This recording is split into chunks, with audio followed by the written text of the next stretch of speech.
Around 6 to 7 years ago, I was studying to become a minister at a conservative Christian college. I had been going to the same church since I was a little kid. Even though it wasn't a super big church, it had about 1,000 members.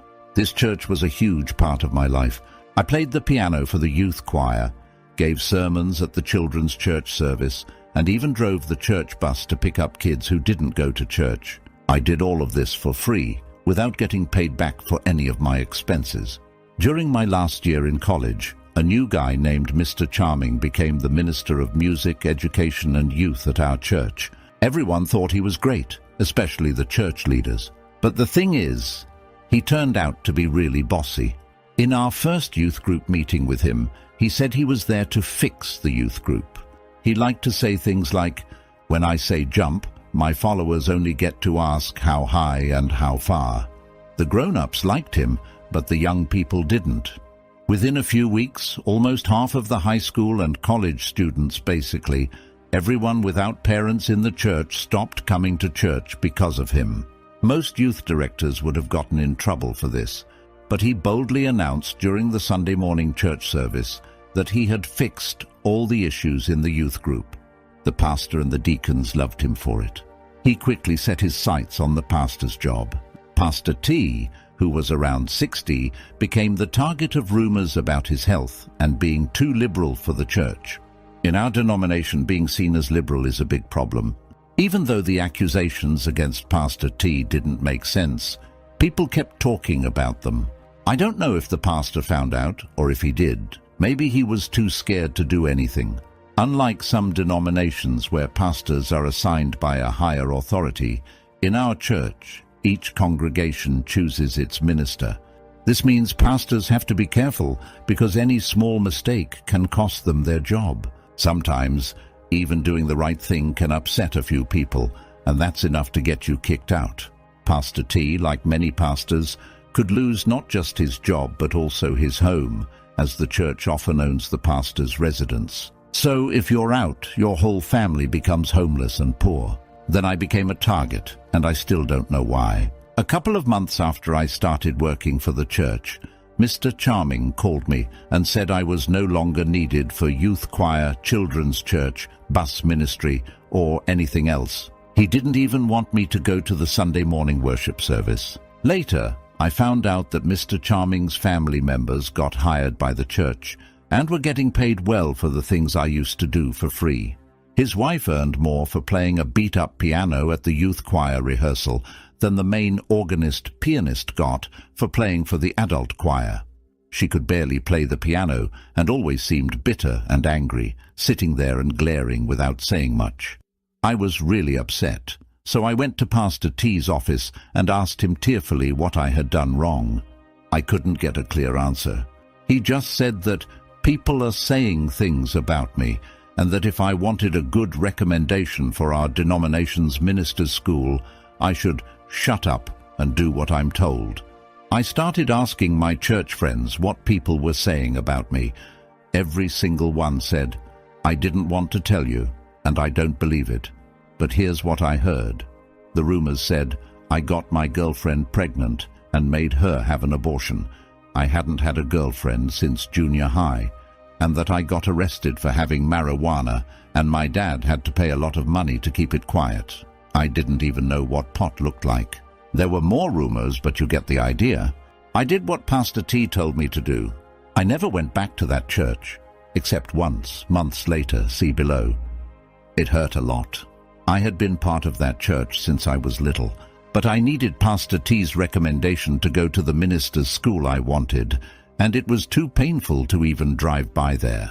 So I decided to stay away, but I started thinking about Mr. Charming. Someone that mean must have a bad past, and it probably wasn't good. Before working at my church, he worked at a big church in the same denomination in a town about 50 miles away.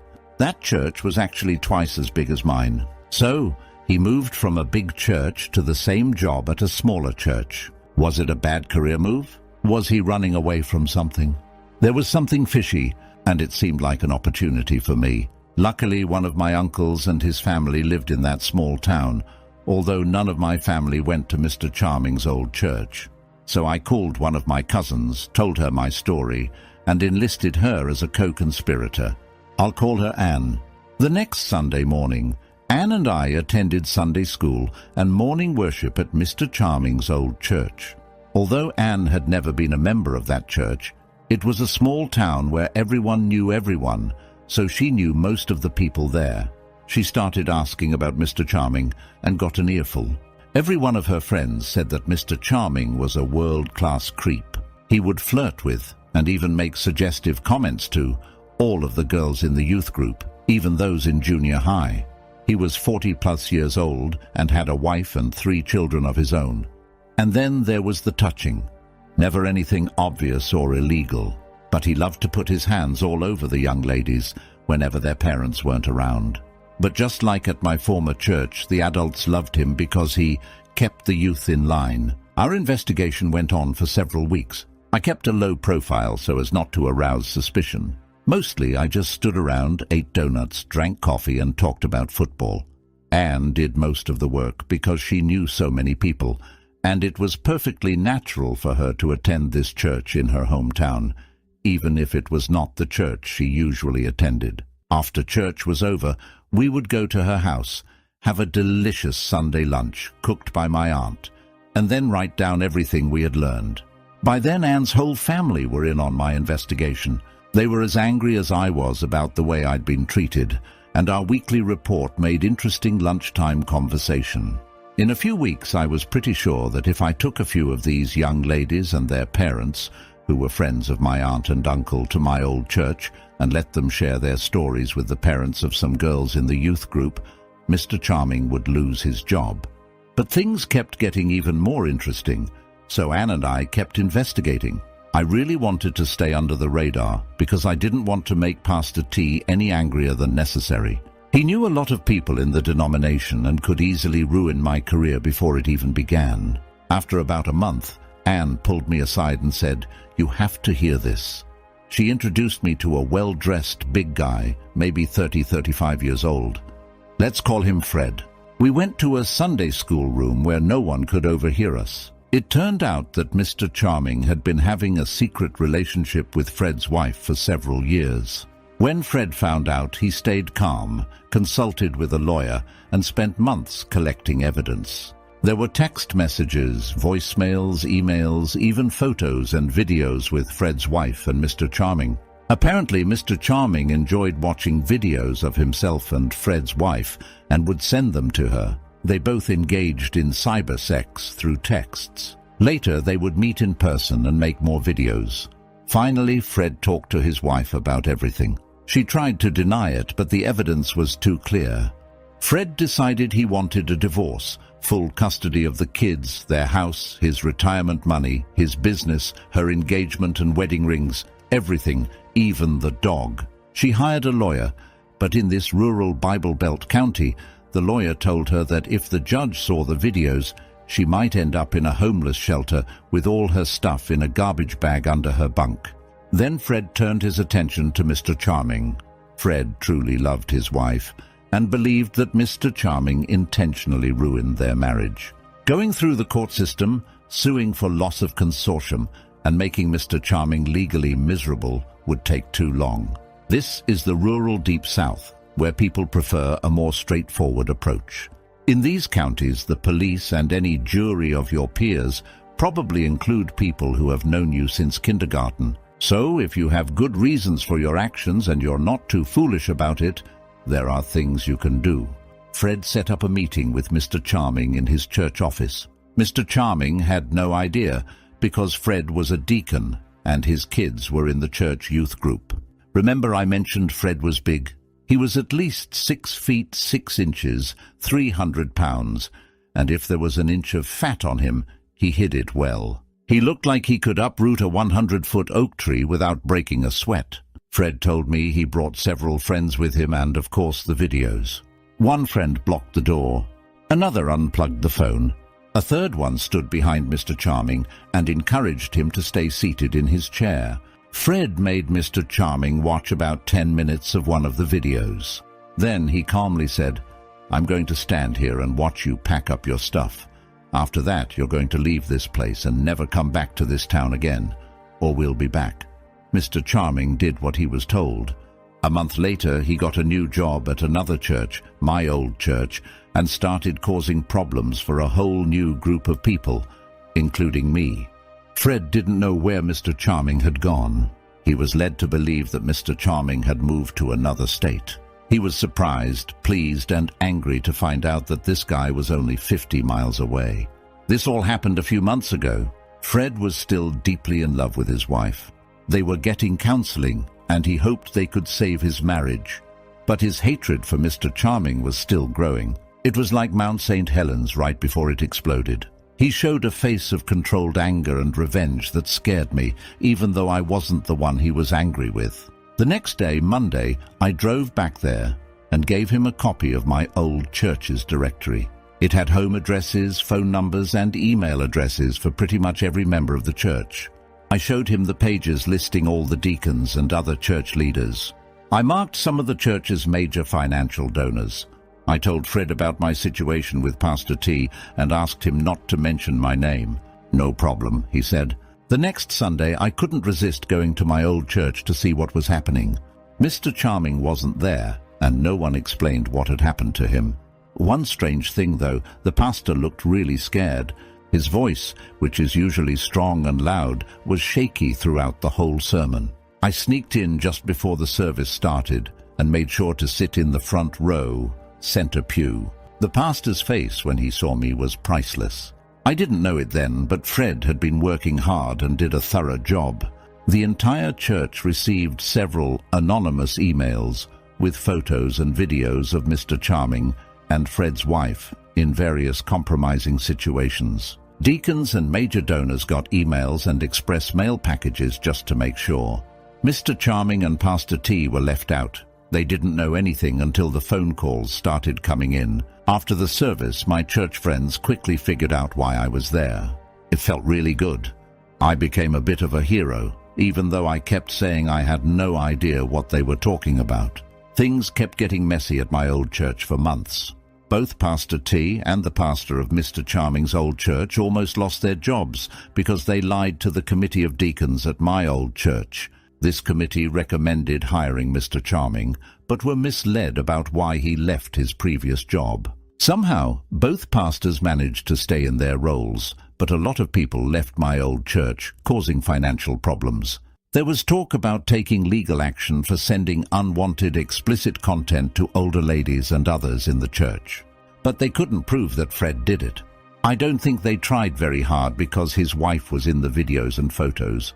Both churches really didn't want this to go to court because Mr. Charming's affairs and the fact that he spent years involved with a deacon's wife while having unsupervised access to many church youth would become public knowledge.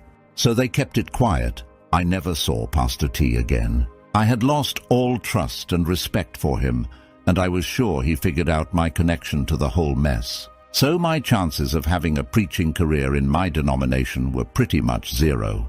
By that time, being a pastor, like Pastor T, was the last thing I wanted anyway. I withdrew my application to minister's school and eventually earned a doctorate in archaeology at a different grad school, magna cum laude.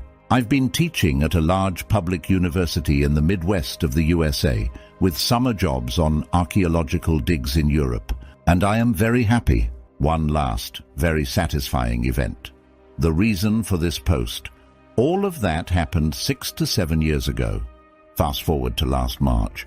I went to pick up a friend at a large downtown urban bus station in the US. Everyone hates this place.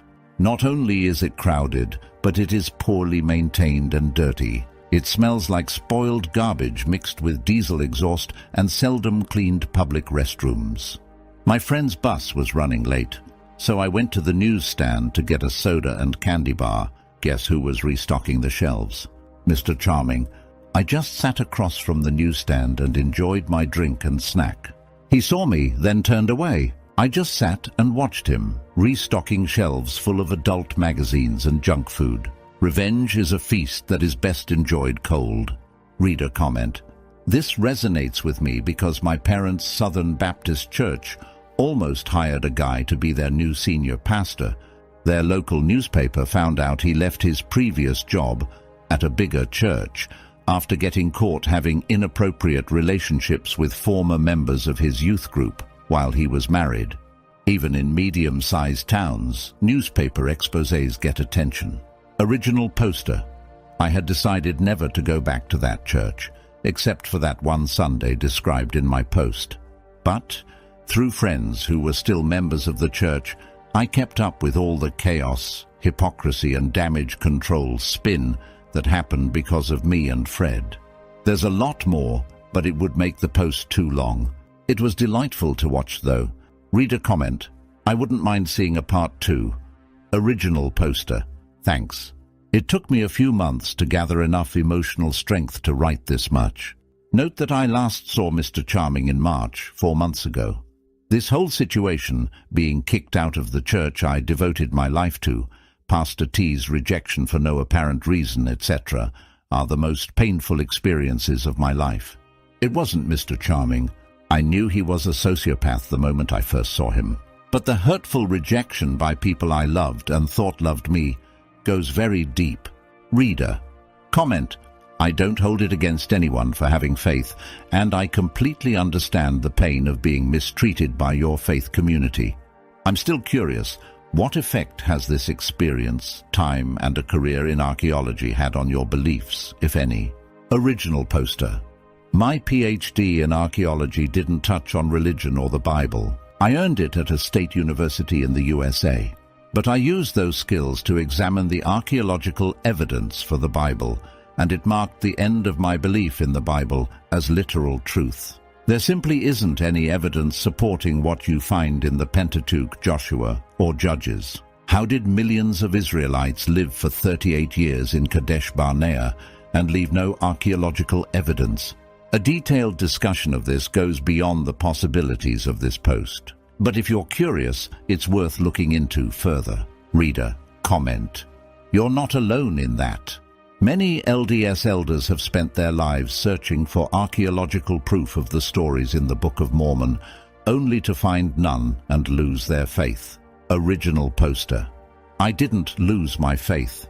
I didn't lose anything except blind devotion to deliberately made-up stories, pushed by self-serving conmen, ministers who know they're lying. I gained enlightenment. Reader comment: I'm glad you found enlightenment. It's sad that the people you thought were genuine turned out to be cruel hypocrites, especially that they abandoned you when you needed them. It sounds like they were also taking some money from the church by paying high salaries to friends and family for jobs you did out of love and devotion to your church. People like that are awful. I'm glad you've moved away from that group. Original poster. You're right about the skimming. There was actually a lot more than I put in my post. I left out some stuff that wasn't really relevant because the post was already too long. I will say, though, that Mr. Charming and his group weren't the only ones skimming, and a significant amount of skimming happened before he arrived and after he left. Glad I'm out. Reader comment: Sorry, OP. I went through a similar situation a few years ago. It's surprising to see people you thought were your friends follow a charming narcissist or sociopath. In the end, I realized those former friends weren't the kind of people I wanted or needed in my life. Original poster. One of the best things about leaving my old faith was finding out who my real friends are. My true friends cared about me no matter what I believed or didn't believe. Everyone else was never really my friend. Reader comment: You might want to check out the Vatican archives if possible. There's a lot of active archaeology related to various texts, and the Bible itself is a limited resource for such research, being essentially a greatest hits compilation. Not necessarily a reason to be religious, but more to see where text and evidence intersect. Original poster. Thanks for the info. I hope much of it is online, so I don't have to go all the way to Rome, though I'd love to. Although Mr. Charming's former church was in a small, rural town, my former church, the subject of most of my post, is in a major city. Reader comment: Sorry, OP, that you went through that. It'll take a while for the pain to subside, but kudos to you for standing up. Hugs and high fives. Original poster. Thanks. I don't miss religion, the mind control. but I do miss having a regular Sunday morning time with friends. I still get to spend a lot of time with them, and it's better because we don't have to listen to a sermon, and nobody tries to guilt us into giving them money. Reader comment: why is being a liberal in church a kiss of death? Wasn't Jesus a liberal socialist? Original poster. Most churches don't want you to act like Jesus. It makes them look bad. Being liberal in church can get you kicked out or isolated faster than almost anything. It happened to me twice, once with a church and once with a parachurch group. Reader comment: I don't suppose their position was that all people needed to remember was Micah 6:8. Original poster. Micah 6:8 says, "He has shown you, O man, what is good, and what does the Lord require of you, but to do justly, to love mercy, and to walk humbly with your God." I followed that imperfectly, but as best I could, for over 20 years in that church. As described in my post, it didn't end well. I was treated as disposable. Reader comment: great revenge story.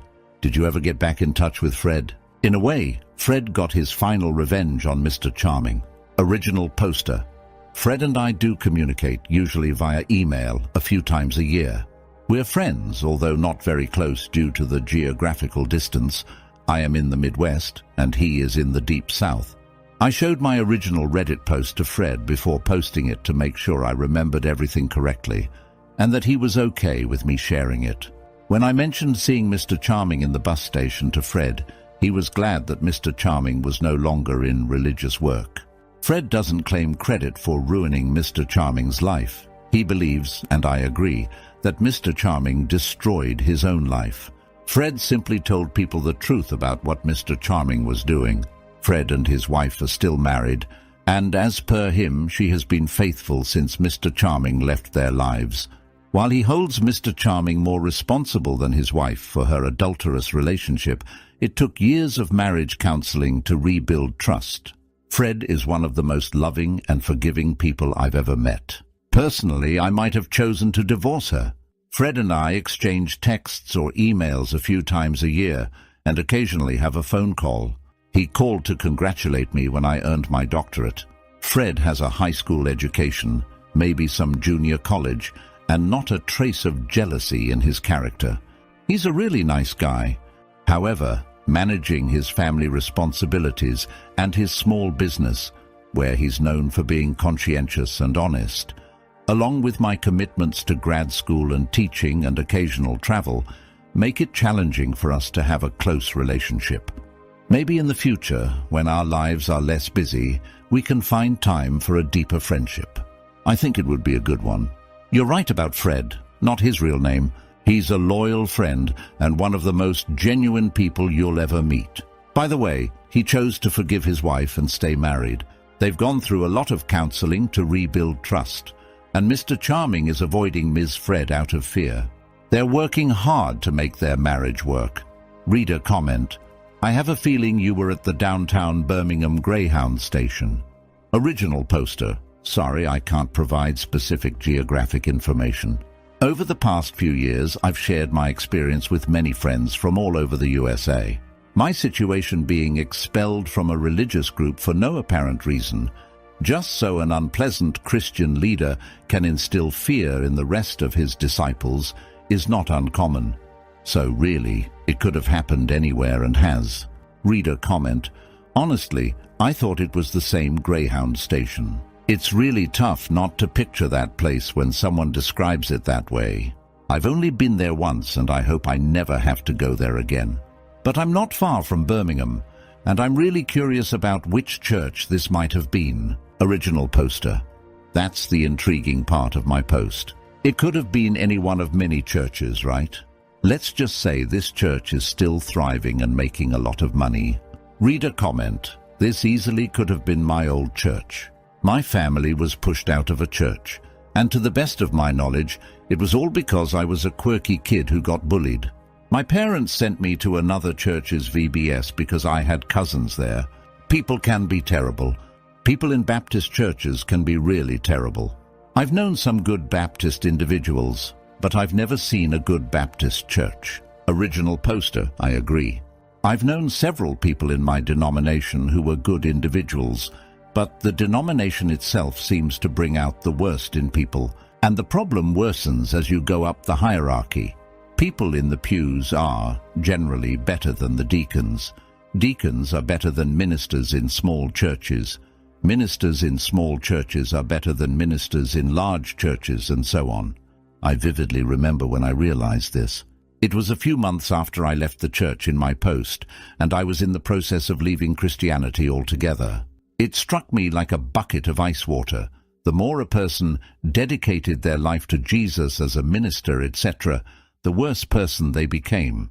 If Christianity were true, ministers should generally be better Christians than non-ministers, though not always. This realization was powerful evidence for me that there was something seriously wrong with Christianity. While it wasn't the only factor that changed my mind, it did encourage me to keep examining the facts, leading to the well-deserved demise of my former beliefs.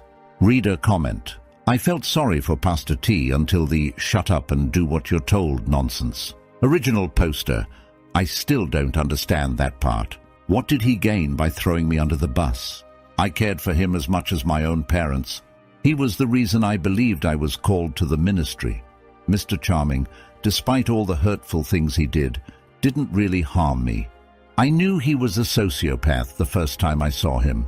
He had the look, but I had loved, trusted, adored, and obeyed Pastor T since I was a small child. I felt disposable. It still hurts. Reader comment: I wonder if Pastor T was accustomed to types like Charming. He seems to have the enabler role down pat. I mean, who lies to bring a guy to your church who messed with the old church's deacon's wife and torch young girls? If nothing else, wouldn't you be worried about what he'd do to your wife? And then his deacons start to worship the dude, and Pastor T says nothing. The rumor mill starts about Pastor T, and he still says nothing. Then he wants you to stay silent too. Makes you wonder how young Pastor T got his position and how many times he said nothing to get and stay where he is. Original poster: I didn't have a say in hiring Mr. Charming since I wasn't a deacon. However, based on talks with a couple of deacons who remained my friends even after I left the church, it seems Mr. Charming's old pastor knew the real reasons he left. There was a lot of intentional deception to get him hired at my former church. I know this because Fred shared that he had a meeting with his pastor, revealing why Mr. Charming quit suddenly and the meeting didn't end well. When the deacons at my church were deciding on hiring Mr. Charming, they all received a glowing letter of recommendation from Mr. Charming's Fred's church pastor. So at least Mr. Charming and his pastor lied. As for Pastor T, I can't be certain. In my denomination, sexual immorality among professional Christians is common, so it's possible Pastor T knew and didn't care. Mr. Charming was skilled at whipping the youth group in line, something Pastor T and the deacons wanted. We were learning to think for ourselves, which scared them. Reader comment: The saddest parts are how easily the congregation believed rumors and how messed up Pastor T's priorities are. It seems he didn't like a vocal youth group. Having trust shattered like that must have been traumatic. T didn't gain anything but scandal and financial troubles. I'm glad you moved on and found new passions. Original poster: Thanks for your kind words. Mr. Charming's treatment of me was terrible, but it didn't really hurt me because I, along with all my friends in the church youth college group, realized he was a sociopath the moment we saw him. He had the look. However, Pastor T's treatment hurt like hell. I loved, trusted, and admired him as much as my own parents. I might never get over that in the sense that it won't hurt when I think about it. Still, I've moved on to a happier life, and a lot of healing has happened. I disagree with one thing you said, though. T didn't gain anything from it but a scandal and financial troubles. Pastor T is still the pastor at my former church.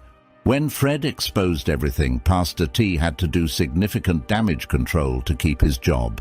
He wasn't overly careful about who he hurt in the process. I didn't include it in my original post because it was already too long, and since I was gone, it was information I heard but did not witness directly. For me, it just confirmed that my decision not to go to minister's school was the right one. I couldn't live with myself if I had to do the kinds of things Pastor T did to survive. Reader comment: keeping your current position isn't a gain, but yeah, this really showed his true face in rather disturbing clarity. Like you, I could never live like this. Who walks over the bodies of victims for a living, while preaching about the extreme opposite too? The cognitive dissonance required for this alone, let alone the murder of your conscience. For what it's worth, I think you really dodged a bullet. Somehow, you still ended up with the pain because humans can be so shitty. Original poster. That's what I keep telling myself. Even though I paid a high price for this knowledge, it's better to see these people as they really are while I'm still young enough to change directions in my life without too much disruption. It could have been worse. I have an uncle, a now former conservative minister, who didn't figure this out until he was 40 plus. Then he realized he had a wife and children to support, but his only marketable skill was lying for a living. Luckily, we have a very large, close-knit family who came to his aid and helped him with a career change. It was still several difficult years, but he's now happily employed as a clinical psychologist. A couple of years after his career change, he told us that if it hadn't been for our family, he would have self-deleted himself. I don't think he was kidding. One of my closest conservative Christian friends from my childhood became a foreign missionary. He came home on furlough and put a shotgun in his mouth. Reader comment: that's dark. Yeah, I can see people self-deleting over this. It doesn't help that it's usually men or male-presenting trans, non-binary peeps who become professional Christians. I love that term of yours.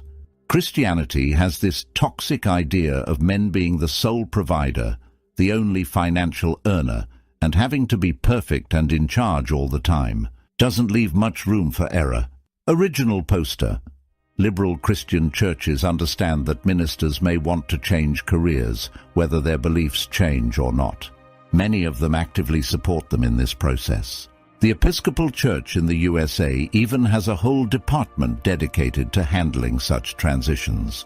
However, conservative Christian denominations often make pastors feel like they have failed God, going out of their way to overwhelm them with feelings of guilt, inadequacy, failure, and depression if they consider leaving their pastoral role.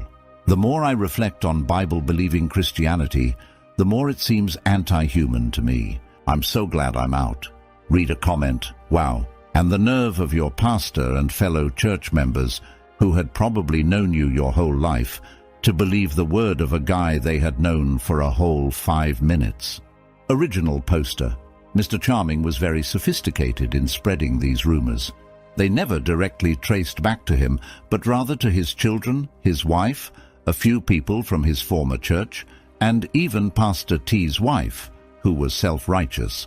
I believe Pastor T took Mr. Charming's side in kicking me out because he was afraid of losing his own job. Somehow he thought throwing me under the bus would somehow appease the situation. Really, it doesn't make any sense.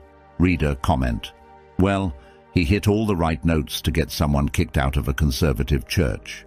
The only one he missed was saying you were gay. Original poster. There was a lot of other stuff in the rumor mill about me that I'm too embarrassed to include in a post, even anonymously. Although back then I would have been horrified for anyone to think I was gay, it wouldn't bother me at all today, even though I happen to be straight. But some of the other stuff was just repulsive, and many people at the church believed it without asking me or considering any evidence to the contrary. Reader comment: sounds like this guy saved you from the insanity that would have been life in the Baptist church. You should have thanked him. Not that academia isn't a little crazy. Original poster. I definitely thanked Fred, repeatedly, but I will never thank Mr. Charming. While there is a sense in which he did me a favor by revealing the true nature of people in the ministry, 2 pastors and himself, if you read all of my responses, I had invested my entire life in that church. I loved that church and the people in it. I trusted them. They were my family, God's forever family, just as much as my mom and dad. But he kicked me out by spreading rumors that I had gotten my girlfriend pregnant and she had had an abortion. I'd been arrested for possession of marijuana and other stuff that I'm too embarrassed to post, even anonymously. Scars like that don't heal quickly. My entire childhood and youth church experience, 20 years, is now bittersweet because of him, and it was completely unprovoked. To this day, I have no idea what I did to upset this guy. Some people from his former church, Fred's church, where he worked for several years, told my cousin that he would occasionally do this to one of his disciples, apparently at random, just to show the rest of his disciples that he had the power to do so. Reader comment: so insane. Hope you're happier now. Original poster: much happier. Unchurched, non-religious, able to think.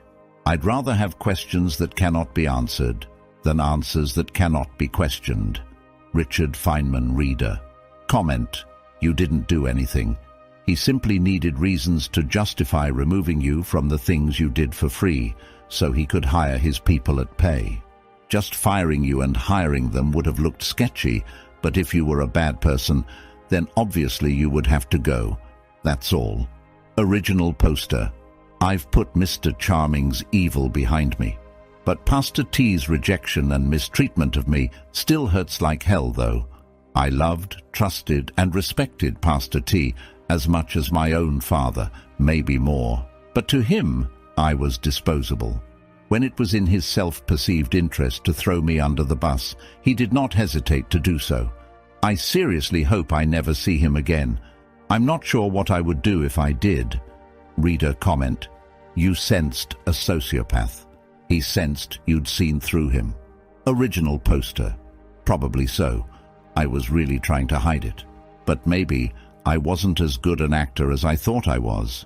Reader comment: Charming decided to play a stupid game and win himself a stupid prize. In any case, OP, I'm sorry all your hard work at your church was all for naught. But the way you got your revenge was extremely satisfying. Nice one. Original poster. I know this is the pro-revenge subreddit, and what I did might seem like revenge, but my main goal was to prevent him from hurting others as he had hurt me. He didn't hurt me personally. I could tell he was a sociopath the first time I saw him. However, he influenced people in the church, like Pastor T, to do very hurtful things to me and others I cared about. Was he a truly evil, corrupting force? Or did he merely help reveal the true nature of secretly bad people? It's a challenging question, and I'm still grappling with the answers. But the way Pastor T treated me feels like a deep, jagged, infected wound. There were no winners in this situation. I lost a church family I loved, discovering that for my entire life I had loved them, and they had never loved me. And I wasn't the only one hurt. Many others, though not directly relevant to the story, experienced similar pain, which I didn't include in my original post. Reader comment: I know I'm a day late and $1 short, and I'm not sure if this will help soothe the pain, but I'm willing to bet my soul that Mr. Charming found some dirt on Pastor T as well, and was blackmailing him to make it easy to get rid of you. The entire time I was reading your post, I was questioning why your pastor would dismiss you so easily after your time dedicated to the church, in which there have been no complaints about you. If you ever want to chat, hit me up. I also dedicated my life to religion only to have the rug pulled out from under me due to hypocritical, abusive people. Your story speaks volumes, and I wish I was able to pull off even a modicum of revenge as beautifully as this. Original poster, interesting theory. In 7 years I've never thought of that. I don't know if it would ease my feelings, even if Pastor T spent the first 20 years of my life expressing love in a non-inappropriate, agape way, and demanding the same in return, only to treat me poorly just to protect himself from blackmail. But it would clarify some things. After the Mr. Charming incident, Pastor T almost lost his job due to hiring Mr. Charming. The rumor mill then turned against Pastor T, leading to some terrible things being said. Many people left the church, causing financial difficulties and more. I didn't include these details in my original post because it was a different story about different people, mainly Pastor T. Also, my post was already too long. Crucially, I had no way to independently confirm most of the rumors about Pastor T. I don't care about him, but I have enough integrity to avoid falsely slandering someone, even if they're a world-class scumbag. I was no longer attending that church and was trying to move on, so what I heard was second, third, or fourth hand through friends. Unfortunately, a few rumors did seem true, and they aren't pleasant. If I can find a way to make them interesting, I might share them in another thread for everyone to see. It's an interesting theory, and it would explain a lot. Pastor T seemed scared when we met privately in his office more than a month before everything blew up. He told me to shut up and do what you're told. I was sure he wasn't scared of me, but I never knew what he was scared of. Reader comment. While I'd say revenge isn't the Christian way, what happens in the dark eventually comes to light. This guy did a lot of things in the dark. It's unfortunate your community turned on you due to lies, but I hope you were able to salvage some relationships. I had lies spread about me a few months back, lost many friends until some came to hear my side. The ones spreading the lies eventually confessed publicly, and while I was accepted back into the group, it never felt the same. There will always be that shadow of doubt, even though they heard the truth from the person who spread the lies. Original poster. One positive outcome of this whole sordid episode is that it revealed who my true friends are. The ones who knew the rumors were false stuck with me, and I'm still friends with most of them. Reader comment. I really can't imagine why someone trying to reconcile with his wife would send candid videos of her extramarital sex life to another group of total strangers. Original poster. I've kept up with Fred, not his real name, since the events described in my post. We still exchange texts and Facebook messages a few times a year. He is one of the nicest, most mild-mannered guys you'd ever meet, except when it came to Mr. Charming. I can't provide specific information, but he eventually chose to forgive his wife, and they are still married. Rebuilding that trust was a much more difficult task. He claims she has been faithful since then. Apparently, Mr. Charming targeted her, and no one else has been able to. Reader comment. That's not something I would do. If a girl cheats on me, the relationship is over. Forever. Original poster. Me too. I could never trust her again. But Fred deeply loved his wife. He's a great guy with a huge heart. They have had a lot of struggles, but he says she's been faithful since Mr. Charming got out of the picture. I hope so. For Fred's sake. He's one of the most compassionate men I've ever met.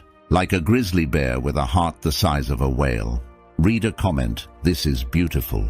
My entire family is Catholic, and I was raised very Catholic.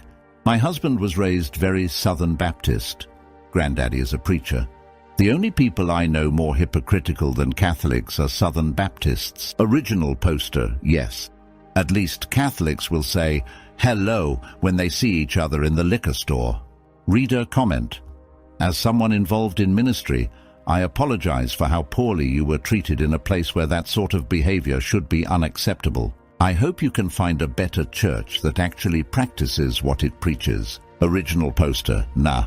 I gave up on church and religion. 2 reasons. A doctorate in archaeology pretty much blows away any ideas about the reliability of the Old Testament. Non-Christians are nicer people. Reader comment. Don't think there was ever any revenge on my youth minister, but I remember he disappeared quickly one day, and for the next few years, female friends of mine from that youth group admitted that he had been really creepy to them, including cornering them alone and touching them. Original poster. This was the second youth director in a row at that church who had left quickly, and career changed immediately afterward. But the previous one was just lazy and stupid, not sexually perverted as far as I know.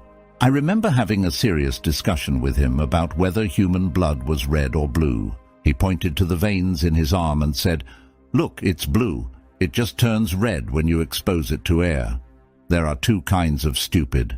The kind where Mother Nature is just unkind to you, and the kind where you work hard at it.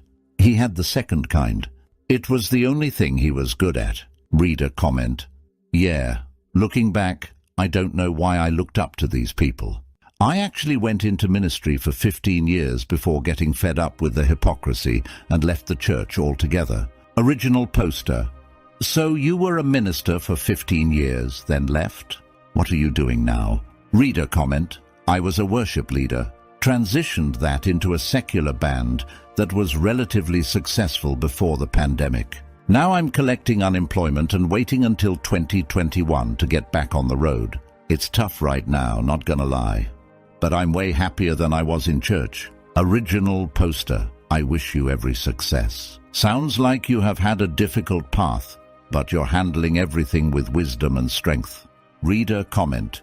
I can tell why T's wife radiated bitterness and repressed anger if she was shackled to somebody like that. Original poster. Actually, it was Mr. Charming's wife, not Pastor T's wife. Sorry, I did not make this clear in my OP. Pastor T's wife was a piece of work too. I don't know where they found a corn cob big enough to cram up her butt. Most repressed person I've ever met. I have some interesting stories about her too, maybe in a future post. I'm pretty sure Mr. Charming's wife knew why Mr. Charming had to leave Fred's church. So yes, she was pissed, but trapped. She had no job skills and 3 children. Reader comment. Well written, well executed, and a good read. A particular youth pastor used to be very condescending and snarky toward me when I was a teen. I'm not sure if his disdain for me was the fact I went to a HS most of the kids didn't go to, or some other reason. I'd been an outsider and loner all my life. Church was the one place I should have felt welcome. Years later, that youth pastor got the same job at a church in Florida. He ended up marrying one of the girls from his youth group 6 months after she turned 18. They had 3 kids, and eventually he became a pastor at some church in California. About 2 years into his leadership of that church, an underage neighbor with learning disabilities claimed she had been having an affair with the guy. He swore up and down nothing had happened and that it was all a lie. He got his parents to have everyone pray that the situation would be rectified. His parents mortgaged their house to pay for a decent lawyer. Finally, his lawyer told him straight up. The evidence was overwhelming. His best shot was to fess up and plead guilty. He got about a decade in the California prison system before release, after which he moved back to my hometown. What I'd never told anyone back then, and what he didn't know, was I had been a victim from the age of 6 to 12. So while I already didn't like the guy, after he did what he did, I loathed him. A few years ago, I was getting some lunch at a fast food restaurant and saw him 2-3 places in front of me. Some lady with her little girl was waiting for their food, and I told the mom to watch her child carefully. A registered offender was in our presence. He mouthed off to me. I mouthed off to him. We went outside. He didn't have much to say 5 minutes later, but any hint of snarky condescension was gone. At any rate, I'm Presbyterian. You were predestined to get to do archaeological digs in Europe. I am so envious. Not be a pastor. Or I'm sorry you had to deal with that.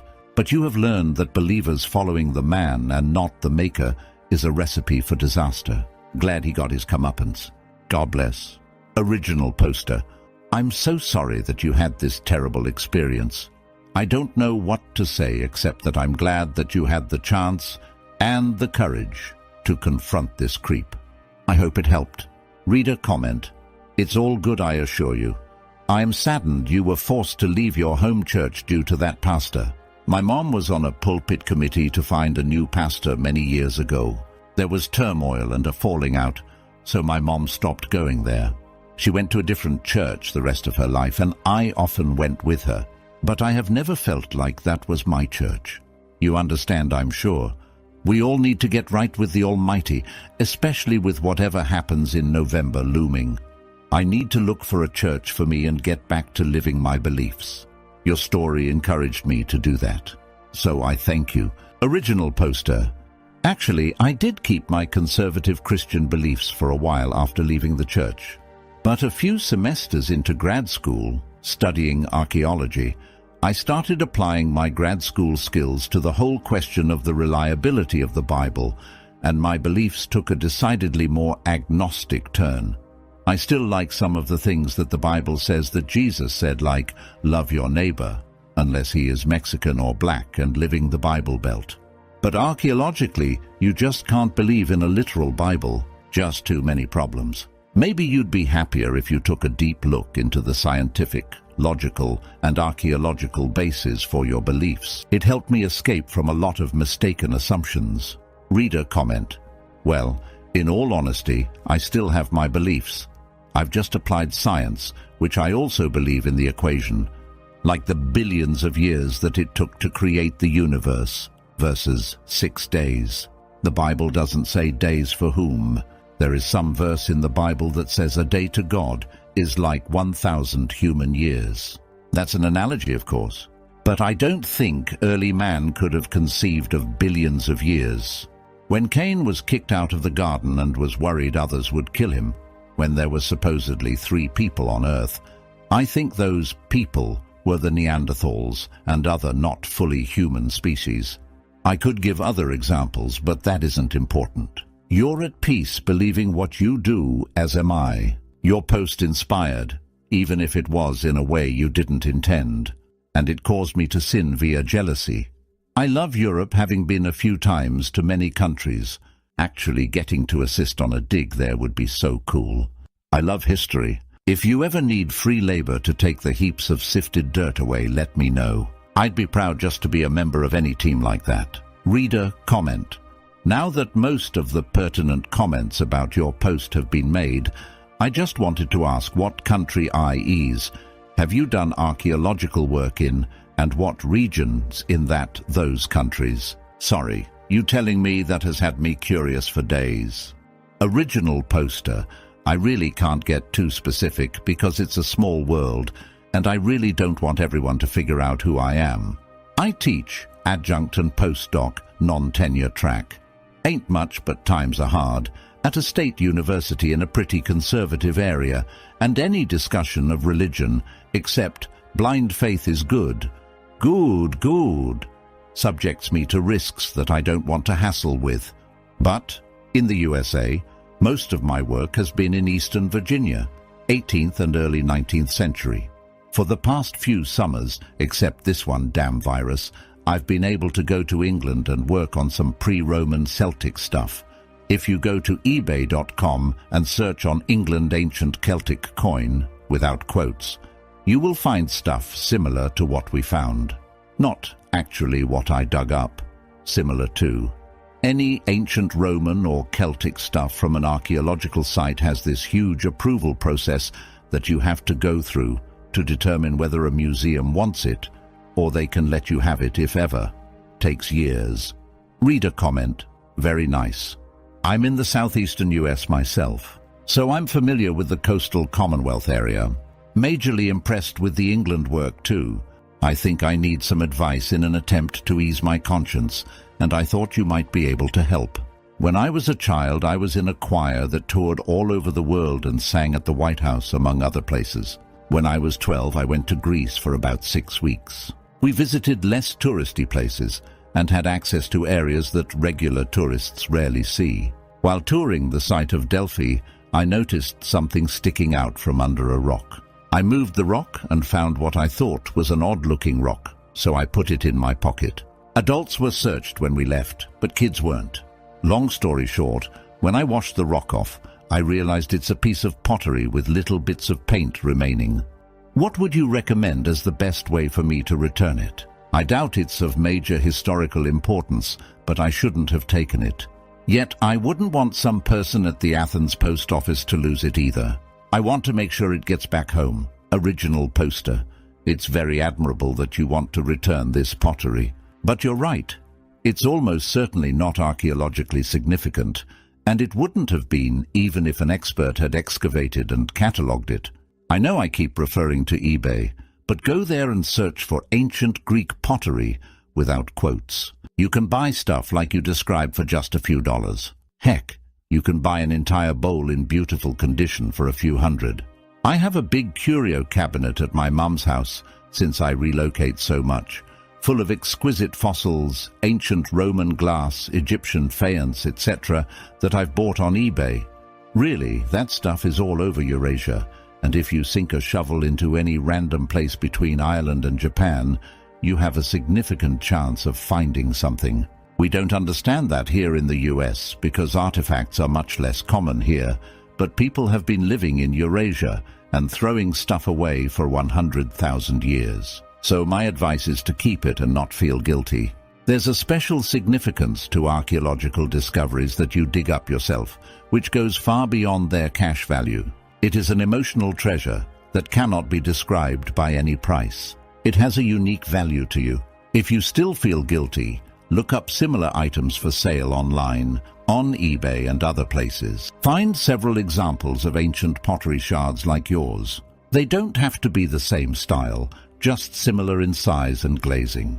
Then make an educated guess about how much your shard would sell for on the open market, like on eBay. After that, find a Greek charity or any charity you like and send them a check for that amount. Attach a letter explaining your gift if you want. I've done similar things about my past actions, and it usually takes care of the problem. It only works if you can't actually fix the original problem, though, which I don't think you can in this case. So it should work for you. Reader comment. Well, if that's the case, I think I will keep it. I have ancient Greek coins I bought there, as well as some coins I bought in Hong Kong from the Ming Dynasty.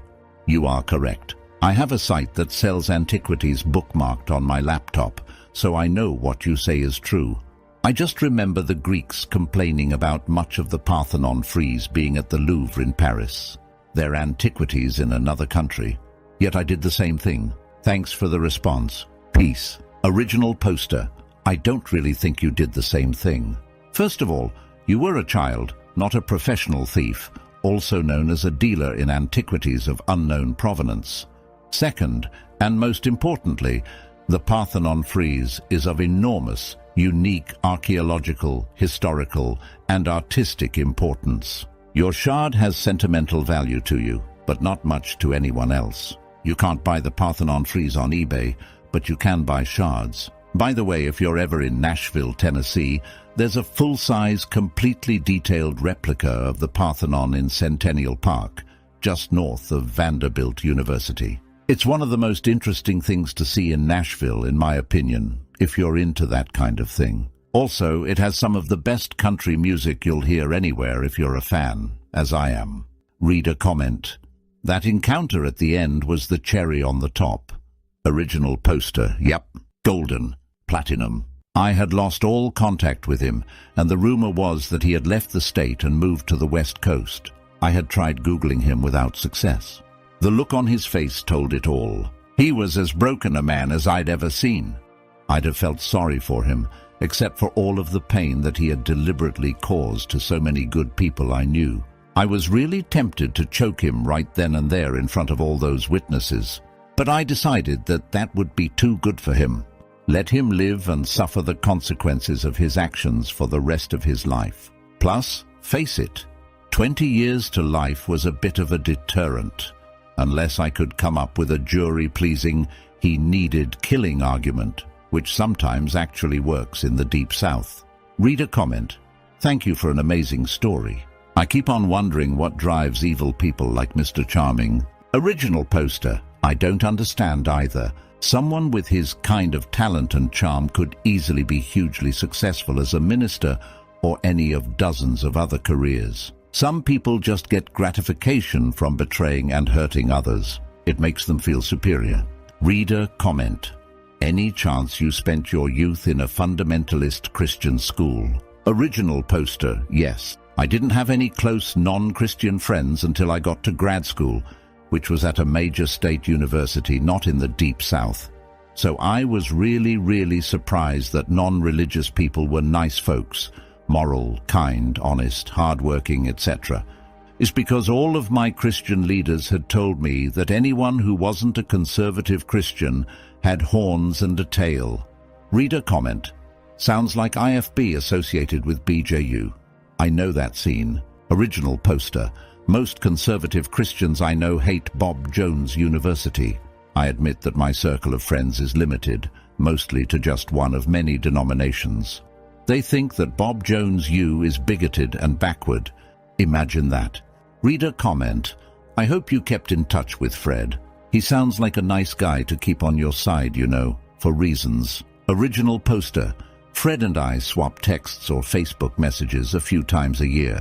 Occasionally a phone call. He called me to congratulate me when I was awarded my doctorate.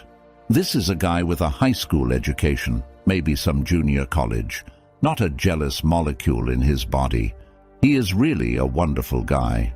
But with his family obligations, business, he owns a small business and is very popular with customers because he is conscientious and honest. Contrasted with my grad school and now teaching jobs, with my occasional travel, it's difficult for us to find time for much of a relationship. Maybe sometime in the future, our lives will slow down and we can make time for a close friendship. I am sure it will be a good one. You are right about Fred, not his real name. He is a devoted friend and as genuine a person as you will ever meet. He decided to forgive his wife and stay married, by the way. They've been through a lot of counseling to try to restore trust, and Mr. Charming is afraid to come within a parsec of Ms. Fred. So they are trying to make it work. Reader comment, see, this stuff is why I don't want to go back to the Baptist church. I want to go back to church, but I want a different denomination. Original poster, try the Unitarians, sometimes called Unitarian Universalists. They are not Christians, but they have church services with hymns, a sermon, and sometimes even a potluck dinner. I've attended several Unitarian churches over the past 3 to 4 years, and they are all very nice people.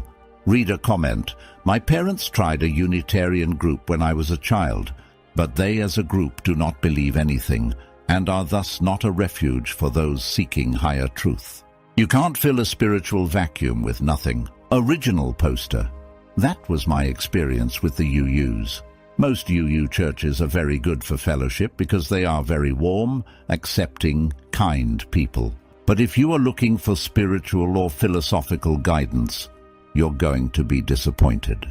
Reader comment, Mr. Charming is a classic narcissist. Check out Dr. Ramani on YouTube. She does this massive series on how to spot and deal with narcissists. Original poster. I had him figured out right away. The first time I saw him was right after he was hired at Sunday morning worship. He had the look. Imagine the faces of Kenneth Copeland and Jim Bakker grotesquely merged into one, yet still brutally handsome. Life writes its story on your face, and his looked like it had been written by Stephen King and Machiavelli. My first thought was, oh God, please tell me he's not our new youth director. The problem was not that I and most of the youth didn't know what he was. Most of us had him figured out as quickly as I did. The problem was that the church leadership was too stupid to notice. There are two kinds of stupid. The kind where Mother Nature is just not very generous to you, and the kind where you could be smart if you tried, but you choose to be willfully foolish. The church leadership, Board of Deacons, had the second kind. Reader comment. Did everyone at your old church know Mr. Charming was having sex with a woman who was already married? Or was the act of him having sex itself reason enough for shit to hit the fan? Original poster. I don't know who knew about it at Fred's church, i.e. Mr. Charming's church, before he came to work at my church. I do know that Fred told the pastor after Fred's infamous meeting between Mr. Charming and Fred with his 3 friends, described in my post. This became relevant later because the pastor lied to the pastoral search committee at my old church when they were deciding whether to hire Mr. Charming. The pastor actually wrote a nice letter of recommendation for Mr. Charming, telling my church's search committee what a wonderful person Mr. Charming was. Somehow this lying pastor survived, though. I haven't kept up with him, but last I heard, he was still the senior minister at the same church. Reader comment. Reading this story makes me feel so sorry for you growing up in that environment. I hope you are doing better. Original poster. Well, my PhD in archaeology cured me from Slavish addiction to biblical literalism. I'm now very happily agnostic. Although I do like some of Jesus' sayings like, love your neighbor, and I hope that Christians will try it someday. It will be a new experience for them. Reader comment. So did anyone apologize for the nasty rumors or otherwise acknowledge it was pure and utter bullshit? Original poster, not one apology. One good thing came out of this though. It showed me who my friends were. My friends didn't believe any of the rumors and they're still my friends today. The rest of my friends never were my friend. I was their friend, but they weren't my friend. And this whole sad situation got them to clearly show everyone what kind of people they were. Reader comment. What happened with Fred and his wife? Did they stay married? Original poster. Fred, not his real name, decided to forgive his wife and stay married. Forgiveness and trust are not the same thing. Forgiveness is given, trust is earned. Trust, once broken, is very difficult to restore. They've been through a lot of counseling to try to restore trust, so they are trying to make it work. Reader comment. I'm really happy for you, mainly that you didn't become a Baptist.